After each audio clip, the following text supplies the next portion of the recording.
Señores, hoy vamos a hablar de algo bastante fácil, va a ser muy rápido y es simplemente hablar de los verbos con cambios en la raíz en el pretérito. ¿Vale? En el pretérito.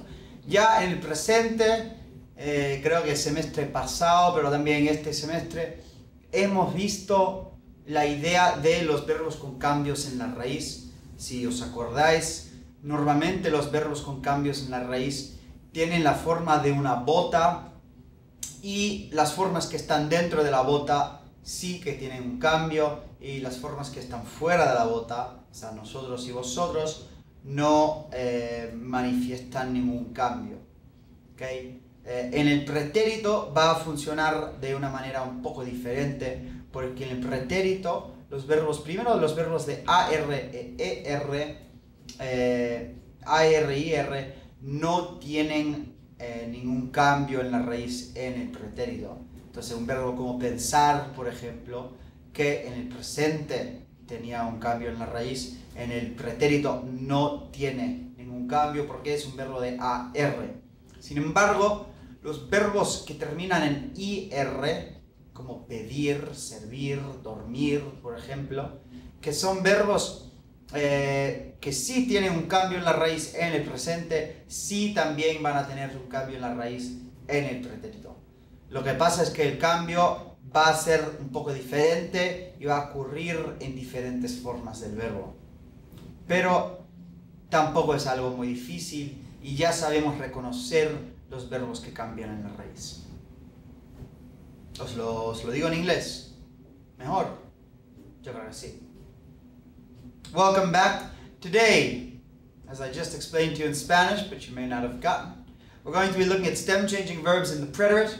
We've already obviously seen in this course and in the course that precedes this one the idea of stem-changing verbs, which were verbs whose stem would change in some forms.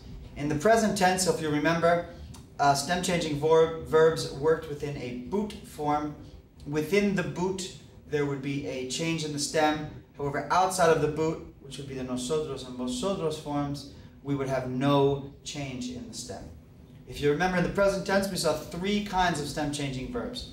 Verbs that went from E to IE in the stem, verbs that went from E to I in the stem, and verbs that went from O to UE in the stem. Now, here's the deal with the preterite. In the preterite, AR and ER verbs will have no stem change at all. You'll remember that we discussed that when we introduced the idea of the preterite. So no stem change for AR and ER verbs. That's good.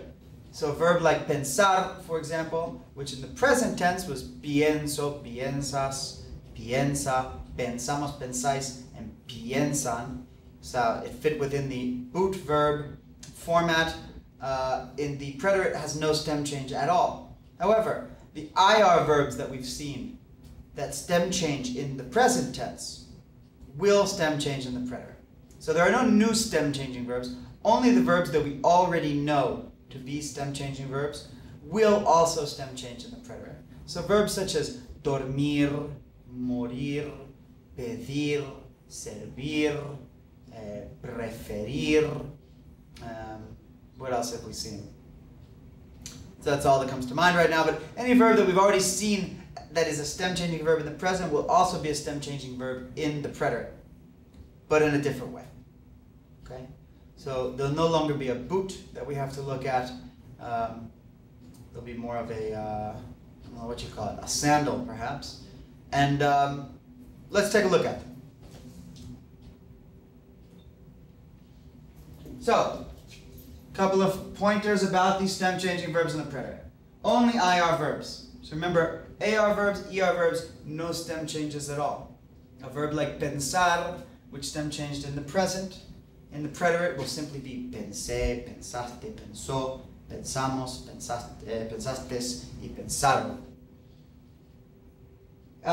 For IR verbs that are stem changing, they will only stem change in the third person. That means third person singular and third person plural. So if I write the verbs out like this, as I always do, we will only see the stem change in the bottom two forms. The él, ella, usted form and the ellos, ellas, ustedes form. Finally, The only stem changes that we'll see will be an E to an I or an O to a U. So all the verbs that before changed from E to I, as well as the ones that changed from E to IE, will only change now from E to I. And all the verbs that we've seen before that went from O to UE will now only change from O to U. Okay, but again, there are no new verbs here. The only verbs that will stem change now in the preterite are verbs that we've already seen as stem changers in the present tense. So let's look at an example. If I have the verb morir. Morir, if you remember, in the present tense was an O to UE stem changing verb. So within the boot it went muero, mueres, muere, mueren.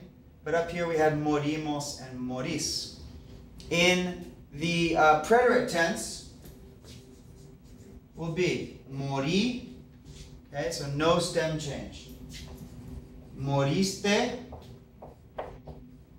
again, no stem change. But in our el form, we'll have an O to UE change, giving us murió. Okay. Over here in the nosotros, we'll have morimos, moristes, and then we will have a stem change in the ellos, ellas, ustedes form. So like I said, instead of thinking of this as a boot verb, feel free to think of it as a sandal verb. I don't know if that'll help you. Okay? O to U. O to U. Let's look at one other kind. If you think of a verb like preferir, preferir in the present tense had an E to IE stem change. We had prefiero, prefieres, prefiere, preferimos, preferís, and prefieren. So within the boot, remember the boot? Remember here it's just a sandal. So we'll only see stem changes down here. It was an E to IE originally, so now it's just an E to I. So here there will be no stem change. Preferí. Here there will be no stem change. Preferiste. Here there will be a stem change. Prefirió. Okay? Here we'll have preferimos, preferís, and prefirieron. Okay, so instead of an E here, we have an I. Excuse me, right there. So instead of E to IE, we go E to I, only in the third person forms. Okay, that's how this works. So remember these rules, remember how they work. Buena suerte, good luck, y adiós.